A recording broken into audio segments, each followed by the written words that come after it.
मला स्थळ आलं म्हणून मला लग्न करायचं नाही अशा विचाराचा मी माझं स्थळ घेऊन मी सुप्रियाकडे गेलो होतो. बर ओके. म्हणजे लोकांना तर असं वाटतं, आत्ता तू बोलता बोलता म्हणालास की तुमचा प्रेमविवाह आहे, तर तो प्रेमविवाह नाही आहे. आणि प्रेमविवाह जर म्हणशील तर तो माझ्या बाजूचा आहे. बर ओके. कारण मी तिच्यात कम्प्लिटली इन्व्हॉल्व झालो होतो, मला ती खूप आवडली होती, म्हणून माझं स्थळ मी तिच्याकडे घेऊन गेलो. बर ओके. आणि तिला मी प्रपोज केलं. बरोबर. कळलं तुला? ओके.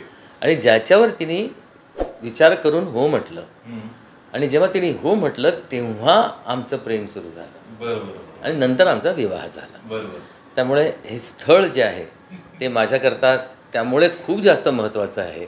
ज्याला मी आधी म्हणत होतो की काय स्थळ वगैरे काय असायचं नसतं, किंवा आपण कधी कधी खूप विचार करतो, नंतर आपण खोटे ठरतो, त्याच्यातला हा भाग झाला.